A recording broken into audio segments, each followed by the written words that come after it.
tema de hoje, a gente já vai começar com a história do neologismo, né? É autopensenidade, né? O que é auto? Esse auto aí é próprio, é meu. Então a gente vai tratar aqui o tempo todo da minha consciência, ou de mim como consciência, e não do outro, tá? Então a gente vai tratar sempre que a gente se referir aqui a comunicação, a pensamentos e tal, primeiro tenho que olhar para mim. Como eu estava falando, a gente é o objeto de pesquisa nosso, de nós mesmos. Ninguém vai me pesquisar, ninguém vai me entender, mas eu tenho que ter esse cuidado comigo mesmo de me entender, né? De me conhecer, ainda que isso necessariamente não seja muito agradável. Algumas vezes a gente descobre lá dentro uma coisinha que a gente escondeu, que não é lá muito legal.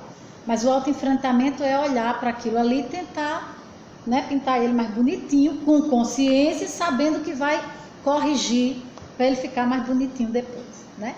Então esse auto aí vai ser sempre próprio, né? Pensenidade é uma outro neologismo que eu vou mais na frente mostrar como é que essa palavrinha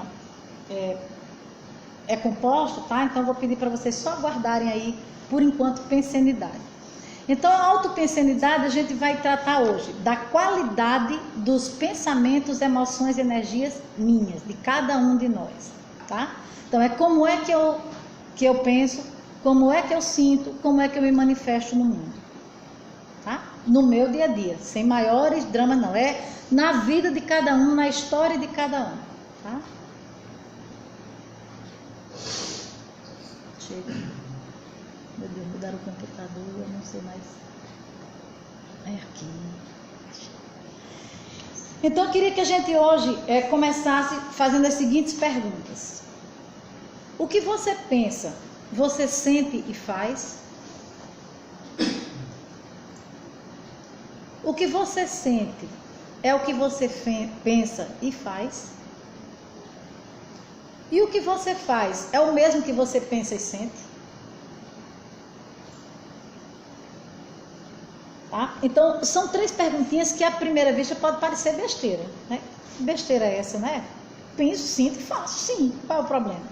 Mas nem sempre, se a gente for olhar com honestidade para dentro da gente, nem sempre a gente vai poder responder sim a todas elas, ou a 2 delas, ou a pelo menos uma delas, né?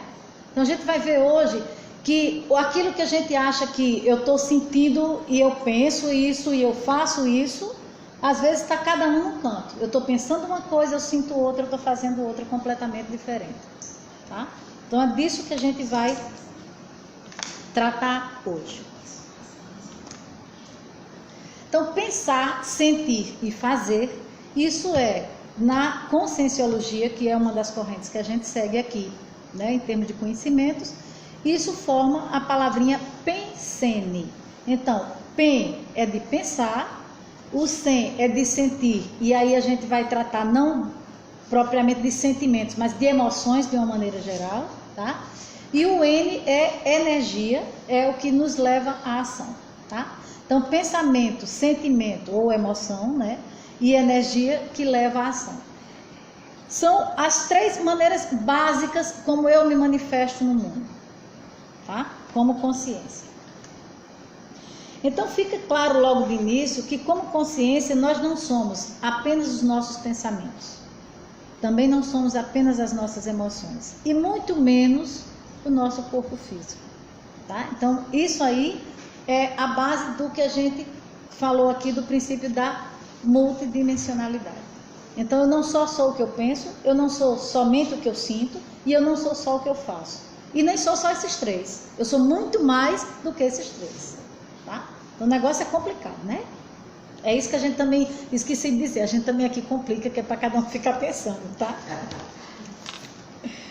Então, gente, pensamentos, emoções e energias são apenas partes constitutivas desse conjunto complexo que a gente chama aqui de consciência. Então, cada um de nós não é simples. A gente é complexo. E aí, isso aí já dá para a gente pensar o seguinte: se eu mesma sou esse complexo de coisas aí, isso já me leva a ter pelo menos um olhar de mais tolerância com o outro. Porque se eu mesmo sou isso aí tudo, e eu não me entendo, e às vezes eu penso de um jeito, sinto do outro e faço do outro, por que a outra consciência também não é assim? Por que eu então eu sou complicada demais? Olha, eu acho que o mundo todo tem que parar para me ouvir, para me entender. Por que eles não entendem? Porque eles também são tão complexos como eu, né? Então, já dessa definição, dessa complexidade, já deveria, se a gente se olha com rigor, partir já uma outra preocupação quando eu me relacionar com o outro. Se eu já vou achar complicado para mim pensar e sentir tudo arrumadinho, então vou fazer de acordo com o que eu estou sentindo, de acordo com o que eu estou pensando, o outro também vai ter as mesmas dificuldades, né? Só que também a gente divide isso aqui, por quê? Porque como a gente é meio... Eu escrevi aqui inexperiente, mas eu não gosto da palavra inexperiente. A gente é meio, assim, eu vou usar assim, desligadinho, né, desses assuntos, estudados dessa forma, é que a gente tem que estudar separadinho cada um dos corpos. Mas a gente é tudo, como diz uma colega nossa, imbricado, né? Então eu não consigo separar a fronteira do meu pensamento, até aqui eu pensei, aqui eu comecei a sentir e aqui eu comecei a fazer. Não há como você fazer isso dentro da sua consciência. Muitas vezes, quando eu pensei, eu só pensei depois que eu senti, eita, né? Principalmente, os exemplos são muito, normalmente, de quando você age com impulso. Depois, eita, se eu tivesse pensado melhor, eu não tinha dito desse jeito, né? Então, por quê? Porque a emoção já foi na frente do pensamento, o pensamento veio muito depois, onde é que ele estava, que não chegou na hora? Né, que não chegou primeiro, né? Então, porque a gente tem sempre essas partes nossas misturadas uma com as outras, e quando a gente vê, se a gente não presta atenção, né, a isso, a gente já foi-se embora. Eu acho, nessa parte aí que você falou, que uma emoção nunca está desconectada a um pensamento. Talvez você não perceba porque é um pensamento bem automático. Por exemplo, você vai escovar os dentes, você não precisa pensar, eu vou abrir a pasta, eu vou colocar a pasta, você não está pensando nisso, mas está fazendo. Isso não significa que o pensamento não exista, ele está lá, só que é automático, você não percebeu. Virou mecânico, né? Porque normalmente quando você está escovando os dentes, fazendo isso aí tudinho, você já está pensando em outra coisa. Já, porque esses pensamentos não são mais necessários, você já faz assim. Então, é muito difícil você encontrar uma emoção desconectada de algo que você tenha pensado. O que a gente está falando é apenas assim, ele está conectado, só que assim, vem depois. Porque normalmente você tem com a emoção você tem uma emoção, por exemplo, de reação, né? Você reage. Quando a gente porque fala aqui de pensar... algo sobre algum evento, é isso que eu estou querendo dizer, o pensamento nunca vem após uma emoção. Você pode não ter consciência dele. Sim. Mas você do nada, você não fica zangado do nada, você não fica triste do nada, você não tem uma reação emocional baseada em nada. Houve um estímulo, um evento, sim, seja ele interno ou externo, mas que foi baseado assim, dentro da coordenação de um pensamento, sabe? Que talvez não tivesse consciência. Talvez então, você não perceba, mas ele está lá. O que a gente defende então, né, vamos dizer assim, defende uma palavra meio... é que antes de você ter essa reação com base nesse estímulo, você primeiro ter essa preocupação de parar. Não é pelo fato do estímulo ter vindo, mesmo que tenha tido um pensamento antes, você já reagiu. Não, eu fui xingada, então tinha que responder à altura, né? Aquelas histórias, entendeu? Então, quando a gente fala assim, de ter essa preocupação de parar para pensar, para sentir, para fazer tudo coordenadinho, é essa dificuldade que tem. É esse automático do escovar os dentes. Tu entendeu? Então, assim... Eu acho que aqui eu estou entendendo assim, por exemplo, no trânsito, né? Alguém te fechou, né? você de imediato você xingou, tocou a buzina, né? Depois outra pessoa, pô, não foi educada, não sabe por que isso. Exatamente. A É. gente age e depois a gente vai depois é que pensar você na ação pensou. Isso, né? Porque Depois. a gente sentiu a emoção ali, ficou indignado, né? Tacou a mão na buzina e depois pensou, pô, não sabe por que isso. A outra pessoa que veja, também podia estar pensando a mesma coisa. Pô, não precisava ter fechado, né? Dava um toquinho e pedir para passar, né? O pensamento se passa para sempre, né? Mas a emoção vem antes. Vem antes. Vem primeiro, né? Pelo menos é a de impacto, digamos. Porque, resumindo, né? Na verdade, não tem como se manifestar um pensamento sem emoção, sem energia sem qualificação da emoção, sem pensamento. Mas, é como ela disse, naquele momento, dependendo, por exemplo, o exemplo que você deu, o que vai predominar é a emoção. Em alguns momentos vai ser o pensamento, em outros momentos a energia, né? Então, a gente está o tempo todo manifestando os pensamentos. Agora, como a Nete colocou, em determinados momentos, um deles vai estar Predominando. Sim, mas o ideal é que venha primeiro o pensamento, no caso. né? Era bom, O né? ideal é sim. Sim, É. que tudo que fôssemos fazer, a gente refletisse antes. O pensamento nesse sentido de reflexão, né? Só um minutinho, ela tinha levantado a mão primeiro. Não, já foi dito o que eu estava pensando. Caramba. No conceito da conscienciologia, quer dizer, tornar consciente, né? A gente ter a consciência de cada ato, de cada emoção, de cada manifestação nossa, né? Isso.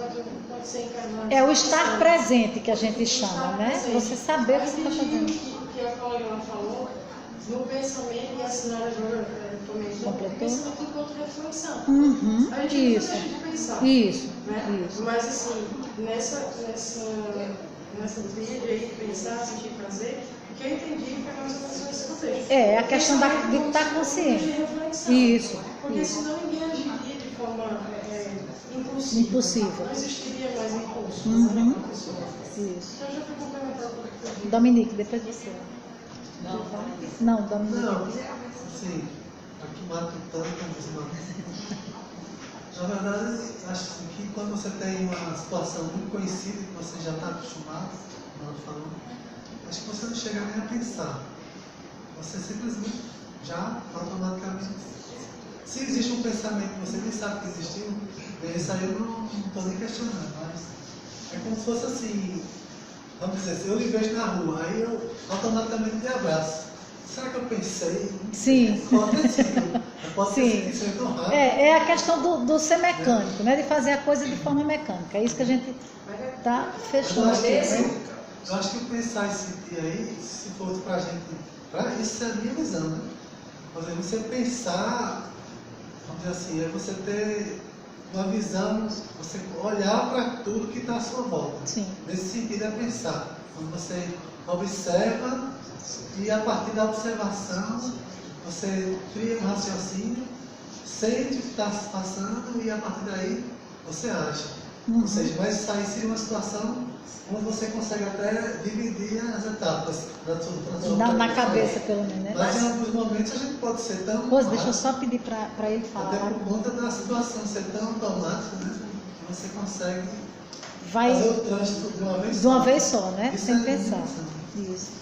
Eu penso que talvez isso seja uma forma até mais didática de entender a falta de sincronia entre as Sim. duas coisas. Eu estava aqui lá na frente já pensando, quando você, talvez seja mais conflituoso, quando você pensa bastante sobre determinada ação que você deveria ter e você percebe que não há sincronia nenhuma. Você pensa, você reflete, sabe que do ponto de vista ético seria aquilo para fazer e por algum motivo que você não tem controle, a sua ação vai completamente no outro sentido. Isso. Aí deve ser o mais conflituoso, né, para tentar entender isso. Que é justamente Eu isso que queria a fazer gente isso, eu sei fala. que isso é o correto, mas minha ação vai o tempo todo por alguma força, algum motivo para o outro lado. Você se deixa dominar por um outro componente desse complexo aqui, né? Desse conjunto. Desconhecido, o pior, né? Isso. Por que é que eu faço isso? Né? É. E aquilo que você torna hábito, aí no caso você não está em si. Em si, né? Que é a Isso. mesma coisa, hoje eu prometo que eu não vou falar da vida de ninguém, por exemplo. Mas chega alguém que já está naquele hábito, naquele ciclo vicioso, de chegar e dizer uma fofoca que você entra no embalo, mesmo sabendo que aquilo vai lhe contaminar. E mesmo tendo feito uma promessa para Mesmo você tendo mesmo, feito uma né? promessa, você nossa, Foi. Não, eu ia falar, falou a questão da são automatismos. A gente tem que estar presente, mesmo que automático, a gente tem que procurar para o ativo agora, não é? Uhum, Porque às vezes justamente. acontece você, não sei, tá minha imunidade, né? Eu escovo os dentes de forma automática, Você está falando? tem um ritual, lavo o rosto, por exemplo, aí quando eu chego. Será que eu escovei os dentes? Pois é. Quer dizer, vai ter uma forma automática Que nem percebeu. que escova de todo jeito, né? E aí Agora. eu vou aproveitar para a gente ir adiantando e dizer o seguinte, ó, que é um resumo disso tudo que a gente conversou agora. Quando tratamos dos nossos pensamentos, emoções e energias, a gente está tratando da nossa autopensenidade, que é o quê? Para nós aqui, é uma qualidade da produção de pensenes realizada pela própria consciência, certo? O auto, né? Razão pela qual precisamos olhar com atenção, e aí exige o quê? Auto-observação, certo? Para a estrutura consciencial dos nossos pensamentos, das nossas emoções, das nossas energias, assim como para aqueles aspectos que são dificultadores ou impedidores de um pensenizar, e aí é pensar, né, sentir né, usar a energia para agilizar de forma retilínea e cosmoética. Então, é simples? Não. A gente não está dizendo que é simples. A gente só está dizendo que isso é uma forma de você não fazer, não se deixar levar por uma força, como diz você, antes de uma reflexão. Da gente não entrar no mecanismo do escovar os dentes, depois nem lembrar que escovou. Né? Então, autopensenidade, lá que está lá no título, lá no comecinho, né, da palestra, então, é essa qualidade da produção, da elaboração dos meus pensamentos, das minhas emoções, das minhas energias e do uso que eu faço deles. Só aí já existe. Bom, se é qualidade da produção, da elaboração, é anterior a tudo, né? Eu não posso simplesmente ficar agindo e me arrepender depois, e pensar depois, eu não precisava ter xingado a pessoa, ou eu não precisava ter trancado a pessoa no trânsito, né? Aí pensando do outro lado, né? Então, é justamente numa tentativa da gente quebrar esse automatismo, da gente quebrar essa reação a qualquer impulso, né? É você estar realmente, como ela falou, em si, né? Presente, sabendo que você pode até xingar, mas você xingou sabendo que queria xingar. Então, aí é outra história, né? Aí é com a cosmoética, né? Mas assim, é até um xingamento, você saber que está xingando, não dizer assim, pô, eu não devia ter dito daquele jeito, né?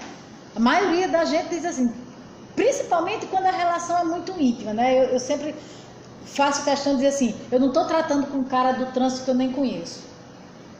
Mas dentro de casa, com as pessoas que a gente acha que já conhece, né, Sandra, que já adivinha até o pensamento, eu uso as palavras que eu quero, do jeito que eu quero, eu não paro para pensar. Então, quando a gente fala disso como consciência, é para todo e qualquer momento. E é comigo mesmo, né? A gente tem aqui uma história de assim, de se sentir culpado, né, do tal do chicotinho. Ah, meu Deus, eu não devia ter feito isso. Então, é jogar fora o chicotinho, porque com a gente também a gente tem que ser cosmoético. E essa consciência, principalmente com os filhos, porque normalmente se tem essa autoridade, né? A autoridade de mãe, né, de pai, né? De pai. Tá? Então, entendido assim, mais ou menos o que é que a gente está tratando aqui, né? De autopensenidade, mas vamos, como se diz muito aqui, vamos complicar mais, né? Ó. Porque você viu que você conseguiu. Muito. Então, ó, o autodomínio, então a gente vai ver hoje à noite o tempo todo essa palavra auto, tá? Eu estou sempre tendo a preocupação em tratar comigo, de mim comigo mesmo, tá? Da produção dos pensenes, né? Da autopensenidade, é a chave da desperticidade. Essa menina aí é autora desse livro aqui, ela é uma pesquisadora da conscienciologia, que durante esse ano todo eu escolhi para tratar aqui nas palestras que me cabem fazer, nas reflexões, sobre comunicação evolutiva, tá? Então, esse autopensenidade também está dentro desse livro aqui, tá certo?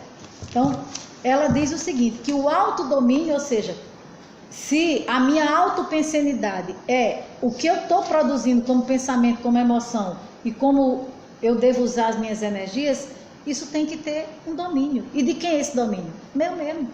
Eu tenho que ter esse domínio para evitar agir por uma outra força. Sou eu que tenho que decidir como é que eu devo pensar. Sou eu que tenho que decidir como é que devem ser minhas emoções. Ou analisá-las de acordo com o que eu considero o mais, a gente não usa aqui a palavra certa ou errada, mas o mais adequado para mim, né? Então, desperticidade aí é um outro neologismo que a gente usa aqui, é a condição da consciência que não mais se deixa influenciar pelos pensenes alheios. Então, não me deixo mais levar pela moda, pelo que a cultura minha está dizendo, sem ter essa reflexão. Não é que agora a gente vai virar rebelde sem causa, não é isso. Mas eu vou analisar, né, a partir da minha própria experiência, do que é adequado para mim, se determinado valor que a sociedade me diz, que inclusive que é ético, é realmente ético. Quer dizer, eu não sou mais uma... Maria vai com as outras. Eu não sou mais influenciada pelo o que todo mundo diz assim. Agora já mudou um pouquinho, mas até pouco tempo, o modelo perfeito de mulher, por exemplo, era magra, né? E a gente que era cheinha como eu se desesperava, porque você se via feia o tempo todo, né? Você se via desarrumada o tempo todo, né? Então, são coisas assim, é um exemplo bem caricato, mas são coisas que são ditadas no dia a dia e às vezes, se a gente não está consciente, a gente nem percebe. A gente vai agindo. Isso, se você for levar aprofundar essas analogias, a gente vai terminar nos preconceitos, por exemplo, contra as minorias, seja ela qual for, né? São simplesmente ditados pela cultura onde eu estou inserida. Então, é um pensene meu? Não é. Eu estou repetindo o que está por aí afora como, né, como o que vale na sociedade, né? Então, gente, ó, a consciência produz pensenes contínua e incessantemente. Aquilo que a gente disse, a gente nunca está parando de pensar, né? Sobre si e sobre os outros. Isso de duas formas, tá? Retilínea e organizada, e aí retilínea e organizada a gente está tentando trazer para ligar para aquele conceito de cosmoética.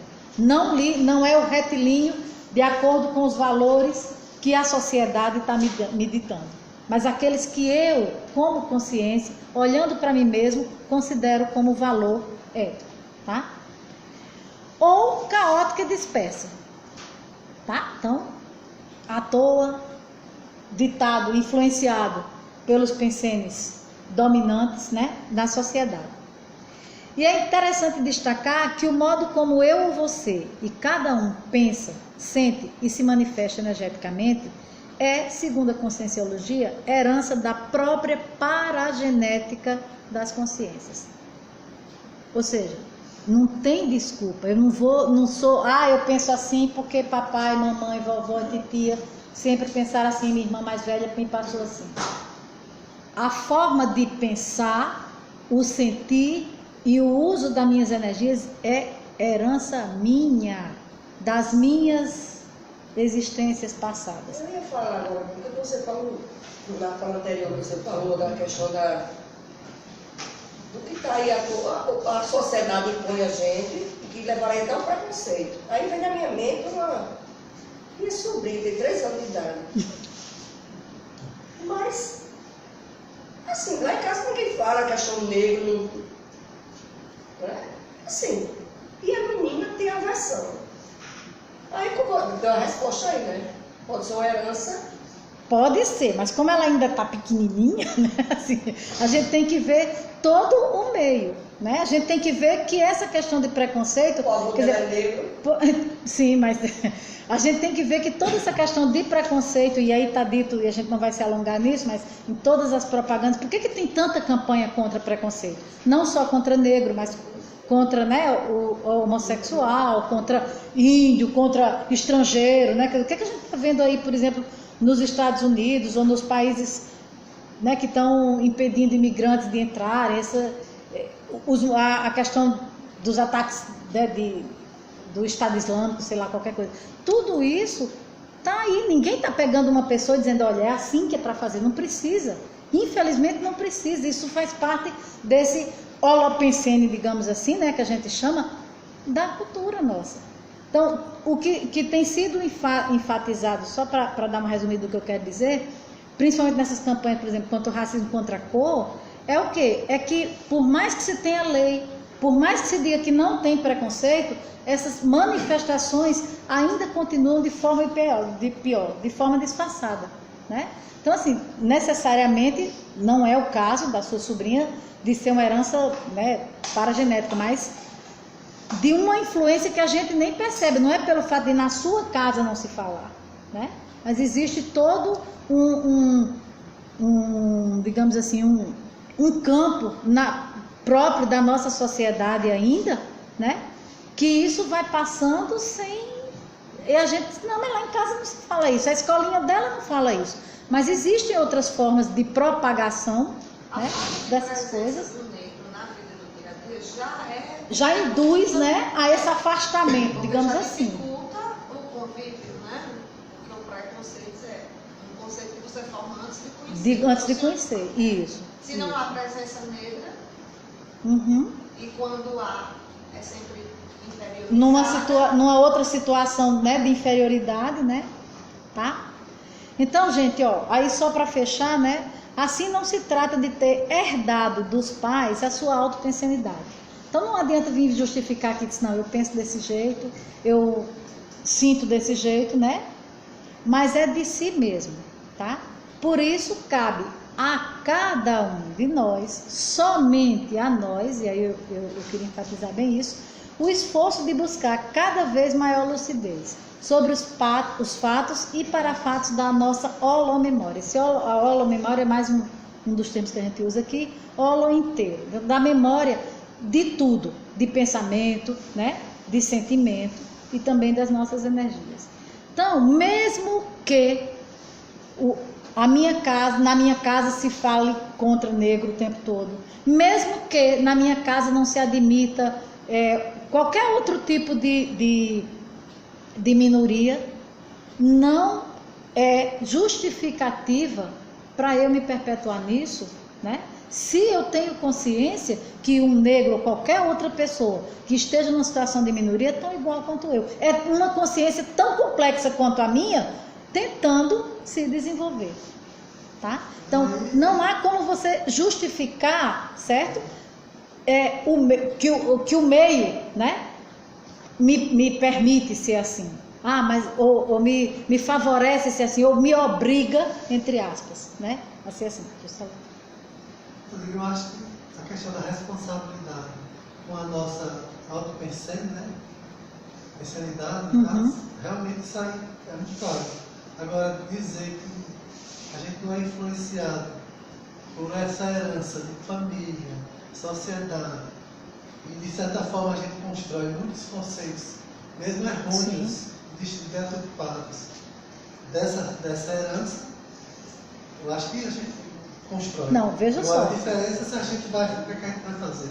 Transformar ou então, sustentar? Isso que a gente está dizendo aqui, eu não estou dizendo em nenhum momento, gente, que a gente não tem essa influência, não é isso, tá? Até porque quando você nasce, né, em determinado lugar, obviamente que há toda a influência da cultura, do pensamento. Quando você é educado, você não tem uma escola, não, minha autopensenidade é diferente, eu quero uma escola que tenha a minha autopensenidade. Não é assim, né? Então o que a gente está falando aqui é que, percebendo esses conceitos errôneos e não sei o que lá, não é responsabilidade sua não perpetuar isso. Você entendeu? Então, existe uma diferença entre ter a influência, mas ter consciência dessa influência. Mesmo sabendo dessa influência, não me é permitido, se eu considero errado, eu propagar. Eu continuar, porque existe uma tradição de família, existe uma sociedade inteira dizendo que é válido que eu continue propagando isso. Então, quando a gente fala justamente dessa preocupação com a autopensenidade, é esse discernimento de você ter que fazer, e quando você diz assim, mesmo sabendo que os conceitos de família, por exemplo, são errôneos e equivocados, você já detectou que são errôneos e equivocados? Você tem que parar aí. A família pode continuar, mas não cabe mais a você, percebendo que eles são errôneos e equivocados, passar para frente. É muito Entendeu? interessante isso aí que você está dizendo, porque, por exemplo, se eu não notar, é porque minha autopensenidade está afinada com a minha família, do pessoal. com a minha Isso. sociedade. Agora, ao mesmo tempo, quando você está explicando esse conceito, me vem, Anete, o nível cosmoético desse conceito aí de autopensenidade, de que nós herdamos de nós mesmos, entende? Uhum. Então, eu tenho a impressão que não é um conceito tão fácil de ser entendido Sim. por nós, né? Então, são anos e anos, né, de culpando os outros, os pais, tá aí toda uma psicologia, várias abordagens construídas, não culpando os pais, né? Mas falando dessa influência do meio, falando da influência da família, as primeiras relações, que são importantíssimas, né? Porque tanto para reforçar nossa autopensenidade, como para nos ajudar a servir de instrumentos, né? Para modificar. Superar. Porque o exemplo que ele traz é interessante, porque às vezes aquela família que nos parece distorcida, né? Que tem uma pensenidade distorcida, a gente está ali dentro justamente para trabalhar o oposto daquilo, né? Isso. É a experiência que a gente precisa para fazer essa modificação, porque ninguém veio para sair igual a quando chegou, né? Isso. Mas quando você está falando aí, para mim chega isso, que é um desafio muito grande, porque você, com esse conceito, está nos propondo quebrar crenças, entendeu? Que vem sendo construídas, etc, etc. Eu ia complementar o que ele estava falando, certo? Mas era no sentido de dizer assim, é muito importante a responsabilidade realmente individual sobre o que você pretende fazer com você mesmo e com sua consciência. Porém, para você caminhar para isso, precisa você, o passo básico seria verificar o que influencia os seus pensamentos, como você se sente, a família, o meio. A família é uma base de influência. Eu posso não ter herdado das minhas próprias características como você crê. Porém, a família é a base que me influencia, a maneira como eu vou pensar, como eu vou sentir e como eu vou agir. Se eu desconhecer ou passar a minha vida inteira desconhecendo essas influências, muito provavelmente eu nunca vou conseguir crescer o que gostaria, o que seria bom. Por isso que aí eu volto para o outro conceito que a gente falou aqui, a outra palavrinha, de autoobservação. Quando a gente fala que a gente é o objeto de pesquisa, o pesquisador e o próprio laboratório, a gente está querendo que se amplie isso para isso que você está falando. Então, assim, eu preciso me conhecer. Eu preciso saber se a minha pensenidade, né, está de acordo com esses valores, com essa influência, digamos, que está lá. O que eu me peguei aqui foi no fato de dizer assim, na família que a gente está inserido existem alguns conceitos ou tradições que são errôneas e equivocadas. Quer dizer, veja só a diferença disso. Uma coisa é, como Sinara falou, eu tenho a minha pensenidade a ponto de não me descoincidir, né, dessas influências, ou, como ele está falando, de reconhecer que algumas dessas coisas são errôneas e equivocadas, entendeu? Então, mas isso é fruto de quê? De uma autoobservação. Então, quando a gente fala que a gente tem que se preocupar com a autopensenidade, tudo isso está, né, embutido no quê? No olhar para dentro da gente, de se conhecer, né? De autoconhecimento, de autoobservação, de autoenfrentamento, porque também não é fácil reconhecer que determinada tradição da minha família é errônea e é equivocada, e eu dizer assim, a partir de agora minha autopensenidade é outra, estou fora, né? Não é assim, né? Às vezes até o que você sente sobre você mesmo, porque quem lhe dá a base primeiro, Foi como você pensa sobre você esse contexto onde você está inserido, né? Então, autoobservação de novo. Eu sou isso que estão me dizendo? Né? Eu sou isso que sempre me disseram que eu era? Né? Se existe, se a gente é fruto de outras existências, A gente não vem carregando também isso não. Será que vem assim, branquinho assim, sem... Eu ia dizer a você, para vocês o seguinte. Ah, tá, eu sou herança da minha... Que eu esqueci de dizer, né? Eu sou herança minha, meus pensamentos sentimentais. Mas eu não me lembro da outra vida. Como é que você está pensando hoje? Como é que você sente hoje? Como é que você age hoje? Isso é resultado dessa sua vida. Você não precisa se lembrar da vida de lá. Mas é observar o que você está fazendo hoje. Aí você vai dizer assim, ah, mas amanhã, na outra existência, como é que eu vou pensar? O que você está pensando hoje? Entendeu? É uma questão de você se prender ao que você está aqui. Não adianta eu ir pesquisar quando eu era, que eu tomara que eu tenha sido Afrodite, ou não sei quem, ou... Como é que geralmente todo mundo quer ser? Como é o nome da rainha do Egito? Cleópatra, pronto. Exatamente. Se eu fui Cleópatra, eu fui. O que é que ela pensava lá? É o que eu estou pensando hoje. Então você está dizendo a ela que a gente não nasce tábula rasa. Sim, não nasce branquinha. Não nasce branquinha. branquinha. Nasce com todas essas influências. Agora, é aquela coisa que a gente fala na programação existencial, né? A gente vem com essas influências, então vem vários, vamos pensar na gente como livro, né? Vem com vários capítulos escritos, com coisas proveitosas, adequadas, inadequadas, coisas para consertar. E aí, nessa existência, veio para construir um novo capítulo, que pode ser uma repetição do último, né, assim, e pode ser um capítulo algo diferente. diferenciado. E você vai trazer um pacotinho de coisas para trabalhar karmicamente nessa existência. Então, não existe realmente essa historinha de tábua. De vir branquinho, branquinho. Então, nós somos fruto da sociedade, da influência da sociedade, né? E também... De você. Isso. Então, gente, ó, a vivência na dimensão intrafísica, que nos é assegurada por cada ressoma aqui a gente chama de reencarnação, tá? Então, ressoma para nós, soma é corpo, e o ré aí é retornar ao corpo físico, tá? É a grande oportunidade de mudança na maneira de pensionizar e melhorar a qualidade da autopensionidade. É a meta a ser perseguida por toda a consciência em evolução, certo? O que é possível ao longo das experiências vividas com lucidez. Esse é outro conceito que para nós aqui é caríssimo. É a questão da lucidez. Não é ser mecânico, não é agir automaticamente. Tá? Então, quando a gente vem tratar aqui, vem refletir sobre esses temas, né, voltados para como eu penso, como eu sinto, como eu ajo, a gente tem que ter, pelo menos, essa preocupação em estar lúcido o tempo todo. Não estamos dizendo que é fácil e que essa criatura que está aqui na frente de vocês já faz isso. Não é. A gente está em crescimento, em busca, mas se você não tiver esse esforço dessa lucidez, não vai conseguir. Não adianta esperar, quando toda a minha família resolver ser, eu estou vendo que aquilo ali está errado, que um pai desse não preparou o filho, se arrepende depois, mas quando toda a família se juntar e resolver mudar, a gente vai caminhar junto. Não é.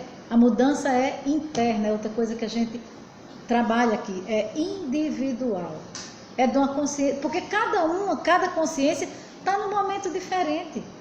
Nós somos uma grande salada, cada um está perseguindo o seu próprio crescimento em momentos diferenciados. Também é fruto da autoobservação saber até onde minhas perninhas podem me permitir levar, né? Sem autocorrupção. Se as minhas perninhas dizem que eu posso caminhar até o final da parede, não adianta eu chegar aqui e me sentar junto de Vitor e dizer assim, Vitor ficou aqui, eu vou ficar também. Não é assim, tá? Então, quando a gente fala que a dimensão intrafísica é essa oportunidade, é porque a vida nessa existência, como deve ter sido em todas as outras, mas não me interessa agora, porque a que eu estou vivendo é essa, não é uma oportunidade de férias. Não é uma oportunidade assim, não, daqui quando eu completar 50 anos, eu já estou com 54, não fiz nada. Não, mas 54 não é quando eu ficar idosa, né? Aí não é. Quando eu me aposentar, eu já me aposentei. E agora? Passei dos 50, já me aposentei, o que é que está me faltando? Não, vou esperar ficar os cabelos brancos. Aí eu pintei a semana passada, eu vi que ele fique branco de novo, é 3 meses para frente. Então a gente vai sempre adiando, né? Porque não é fácil. Porque tira a gente da zona de conforto de qualquer forma, pensar sobre essas coisas. né? A gente diz assim, você veja, por exemplo, quantas pessoas se preocupam com isso? A gente mesmo. Quantas vezes a gente para nisso no dia a dia, no corre-corre, no cuidar de menino, de marido, de casa, de emprego, de não sei de quê, ou mesmo quando está aposentada como eu tenho feira, tenho não sei o que lá, vou passear com a minha mãe, planejar minhas viagens e tal, não sei o quê. Isso é feito de forma consciente? Eu estou pensando, estou me preocupando comigo, como consciência, fazendo com que cada coisa, cada gesto, cada pensamento, cada emoção minha esteja presente em mim? Só ir lá primeiro. O que eu acho mais complexo, talvez eu esteja aqui para tentar entender, é que esse esclarecimento não é um processo só intelectual. Não. É isso que eu tentei dizer na intervenção anterior. Não é uma questão intelectual, esclarecimento. Aí eu vou ver qual que é correto eticamente, só que minha energia não vai. É essa a grande dificuldade, tentar harmonizar, tá entendendo? E que sim, talvez esse conceito é complexo por isso, porque quando a gente fala em produzir, pensando, não é isso? Pressupõe que sua energia está indo também junto com esse pensamento, que está vendo harmonia. Isso é complicado. Não é você pegar manuais e ler, intelectualmente eu sei o que é certo e o que é errado. É uma coisa mais complexa, né? Sim, talvez... porque, por exemplo, se fosse só para ler manual, a gente lia todos os grandes filósofos, por exemplo. Estou dizendo porque não é porque eu sei muita coisa, não, é porque eu fiz o curso de filosofia. E o tempo todo é ensinando como pensar. Cada livro de filosofia é um manual de vida, né?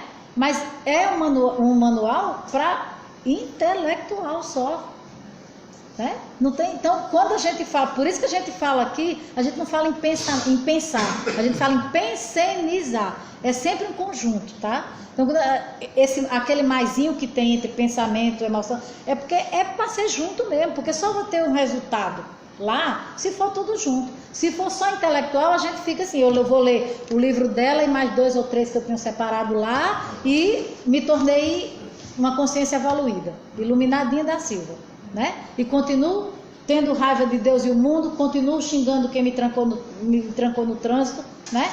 Continuo escovando os dentes de forma mecânica e pensando no que eu vou fazer amanhã, depois. Então não é isso. Quando a gente para refletir, é sobre como a gente está em todos esses corpos mesmo.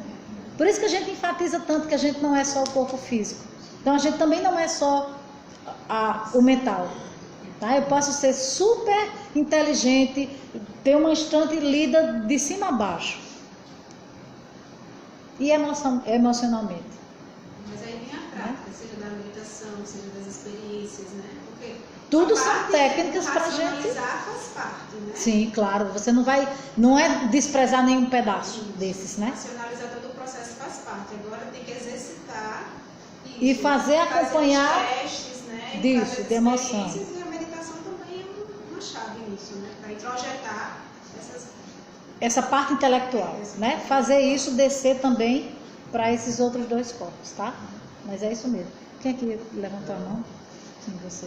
Esse estado de lucidez, né? Que fala da dimensão intrafísica, ou seja, do ressoma, das nossas experiências passadas, das nossas encarnações. Quando se entra nesse estado de lucidez, eu acredito que tenha uma linha mais direta com as informações que chegam para o extrafísico, né? De uma forma mais consciente, assim. Esse contato seria algo parecido, não sei se com a projeção da consciência. Quando a gente faz exercício de projeção da consciência, a gente se projeta conscientemente para tentar resolver alguns conflitos. Eu queria saber se algumas dessas experiências vividas num estado de lucidez, acredito que sim, né? Que tenha esse caminho mais fácil para você perceber e absorver as nuances das informações que a gente tem no extrafísico constantemente, né?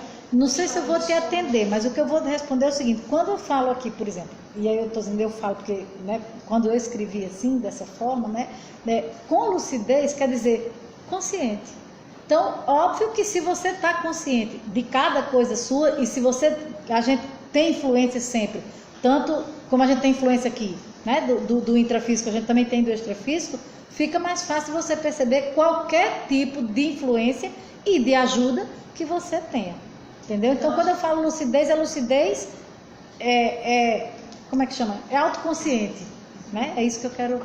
Então, complementando, a gente não pode falar de lucidez sem o que ela está colocando aí, essa consciência multidimensional. Multidimensional, então, se isso. a minha consciência está restrita só ao plano físico, é Não um tem indicativo lucidez. que está faltando lucidez. Lucidez, isso. Tá? Entendido? Ó, o conteúdo de cada vivência, né, de cada existência nossa, possui elementos, e aí é que a gente está tratando como fatos e parafatos. Lembre-se, quando sempre falasse em parafatos, são essas coisas das outras dimensões, tá? São as energias e as emoções, né? Porque o fato a gente entende, intelectualmente a gente entende, tá? Então, parafatos são essas coisas, digamos assim, mais sutis que a gente não consegue traduzir intelectualmente, tá? Que devem ser observados, analisados e refletidos. Nada nos acontece por acaso. Tá? Coincidências, como você falou ontem no curso, né? Não existem. Eu estou achando essa plateia muito pré-cognitiva, porque a gente adianta, aí você vem com o slide E resume. que a gente acabou de falar. Eu acho que alguém vazou a minha palestra. Não, mas é ótimo, né? Porque assim, vejam como, pelo menos dá pra gente um retorno de que o assunto não está voando, né? Não está em outras estratosferas. Fala-se muito da PNL, né? Programação neurolinguística, que acontece muito no nosso dia a dia. Por exemplo, um chefe que você não tem coragem de falar tudo que tem vontade, você fica ali. Um dia eu vou dizer na cara dele isso, aí você está programando. E às vezes acontecem situações que você, coincidentemente assim, você jogou tanta coisa que você vomita tudo que você queria dizer, você fala. Mesmo sabendo que no fundo pode acarretar malefícios. Uma coisa Uma diferente. coisa que vai trazer consequências. Esse seu exemplo aqui, a gente teve um curso esse final de semana, para quem participou, né, de bioenergias, tem tudo a ver com essa questão do domínio da sua energia. Quer dizer, o tempo que você fica programando, você está pensando, né? Junto vem as emoções, né? Porque não é separado, né? E vem as suas energias predispostas a um vomitado, digamos, às vezes impulsivo, né? Na hora errada, sem ser consciente, sem ser lucidez, né? Dentro da programação neurolinguística, que pelo menos com o conhecimento que eu tenho sobre, esse psicólogo tem a tendência de fazer isso diariamente, né? Como a gente pode contar. E aí lançam-se livros e tem palestras para uma programação neurolinguística que você consiga alcançar os seus objetivos sem extravasar uma ira, uma raiva, um impulso dentro de um estado de consciência. Eu acho que termina ali então. Você levando a um autodomínio, pelo menos, né? Porque você sabendo a força da PNL, você vai produzir outras qualidades de pensamento. O pior é que você as pessoas vai sabem. No meu entendimento, as pessoas sabem, porque tem aquele resultado. Você tanto quis vomitar que você vomitou. Mas você correu riscos maiores. Ao invés de você pegar e racionalizar essa programação neurolinguística e canalizar isso para um benefício próprio, no estado de consciência. De uma forma mais adequada, né? Então, gente, ó, como nada nos acontece por acaso, devemos aproveitar cada experiência nossa, né? Autoconscientemente, tá? Então, esse exemplo que vocês estão dando aí da PNL, né? Presente no aqui e agora de cada momento. Então, se eu estou em mim, né? Como foi dito aqui, se eu estou consciente, se eu estou lúcida de cada experiência que eu faço, né? Eu evito as reações impulsivas, eu evito a dominação ou a predominância das emoções sobre o pensamento, sobre a reflexão, né? E eu ajo de forma mais adequada, digamos assim, tá? Agora, como a gente está dizendo desde o começo, nada disso é fácil, né? A gente vai ter o quê? Dificultadores da autopensanidade. É muito bonito falar em autopensanidade, é ótimo entender a qualidade da produção de pensamentos e emoções, mas isso não se faz do dia para a noite. Não se faz automaticamente e não se faz lendo o manual, tá? Por quê? Porque a gente vai ver que uma autopensenidade sadia, lúcida, né? Ela vai ter travões evolutivos, que a gente está chamando aqui de traços falhos, que a gente abrevia aí como TRAFA, é outro neologismo nosso, que são os que a gente comumente chama de defeitos, né? Toda consciência tem em si isso, né? Você tem que estar, para começar a pensar, a fazer essa autoobservação, tem que se aceitar com eles, reconhecê-los, aliás, não é nem se aceitar com eles, é reconhecê-los. Existem as imaturidades conscienciais, né? Existe a inabilidade parapsíquica. Então, por exemplo, eu não tenho consciência de nenhum desenvolvimento parapsíquico meu. Então, quando ela fala, por exemplo, da questão da influência, ter lucidez para perceber as influências das consciências, por exemplo, na nossa vida, né?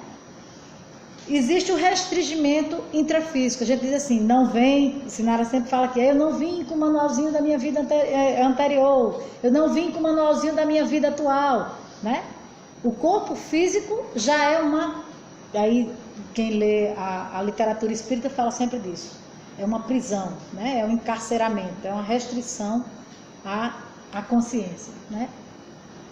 Existem os apagões mentais, aqueles que a gente faz por autocorrupção, né? Ou aqueles esquecimentos compulsórios, aqueles em que não é permitido que a gente acesse. Então, são dificultadores? São. Bom, se tem isso tudo dificultando, que diacho que eu vou fazer? Ó, tem um monte de dificultador. Mas cabe a cada um de nós saber se esses dificultadores não estão aí para a gente superar. Não justifica com esses dificultadores que a gente se acomode onde a gente está. Que nos impeça de buscar até onde eu possa ter acesso.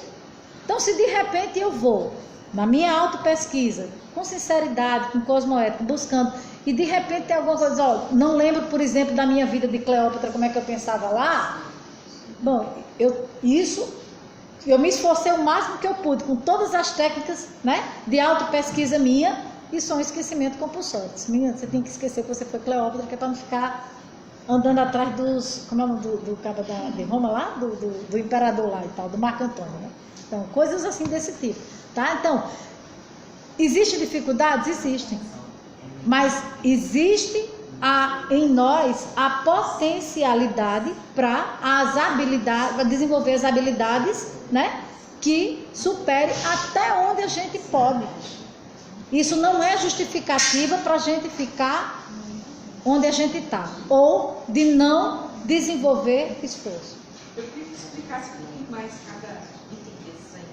Então, desses defeitos aí. Sim, vê só, muito das coisas aqui a gente são termos da própria conscienciologia, né, que são os conceitos mais assim, a gente passa muito mais tempo para tratar disso.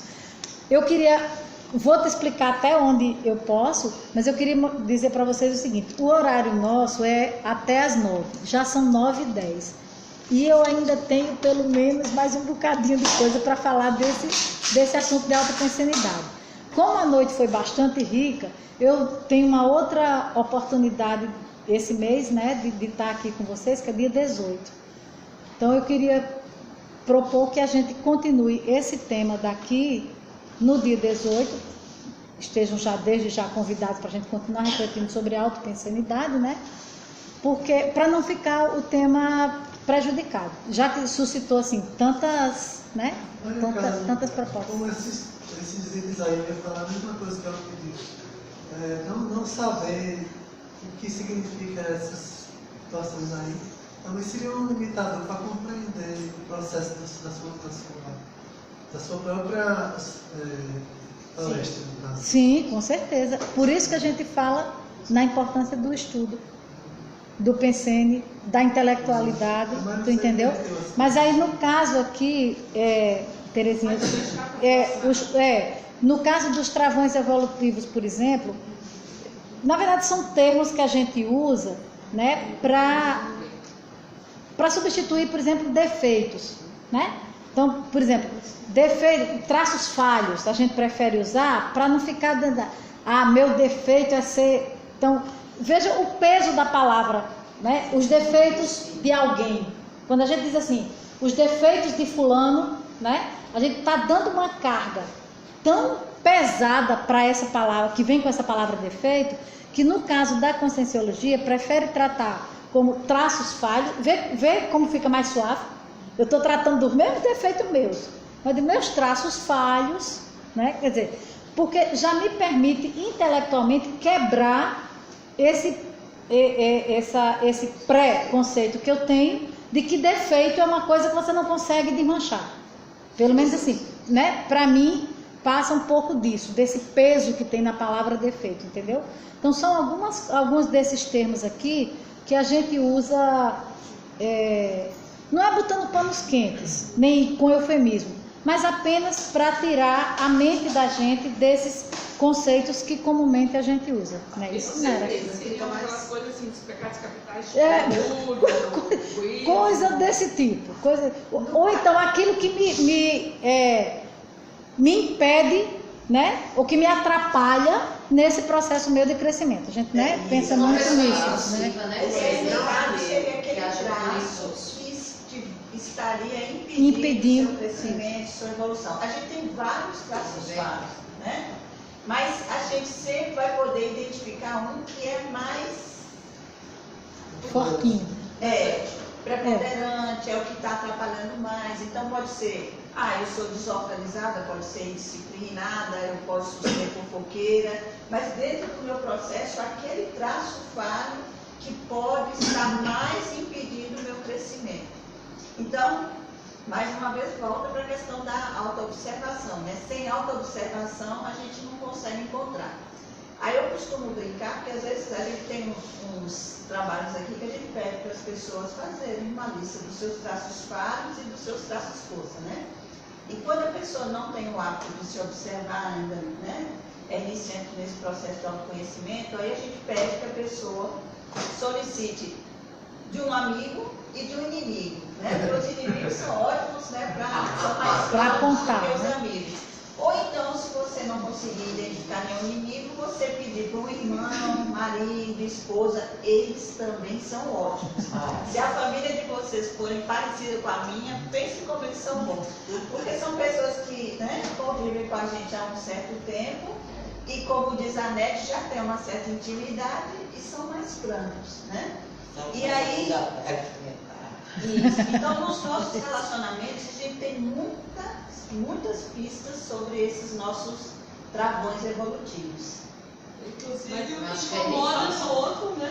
O que mais incomoda no outro é o defeito que você tem que você não está querendo ver, né? Mas eu acho que aí tem um cuidado, é o espelho, né? Eu acho que tem um cuidado aí, porque às vezes pode ser que a pessoa está se olhando no espelho e está dizendo que pode. Sim, aí a gente tem que ter muita autocrítica nessa coisa. Nessa lista a gente fala assim, olha, agora só vai passar, só vai entrar na sua lista de traços falhos aquilo que você considerar que tem a ver. Então isso é importante também, porque não é o outro que vai me dizer qual é o meu travão, né? Sou eu mesma. Agora, fazer essa coleta aí, às vezes... A técnica da lista é apenas para me ajudar a começar, mas a pesquisa é minha, a autoobservação é minha e a autoanálise é minha, né? E o autoenfrentamento vai ser meu. Então, se vai ser meu, sou eu que tenho que dizer até onde eu vou enfrentar, onde é que eu vou investir, né? Se é uma autoobservação, eu não posso viver em função do que os outros pensam de mim. Exatamente.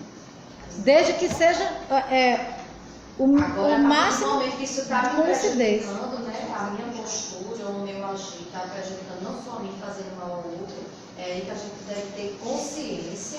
Numa autoobservação. Isso, maturidade, exatamente. Aí você passa já para o segundo, né? A maturidade consciencial de entender, identificar esse travão, esse travão evolutivo, né? E contrabalançar com o traço força.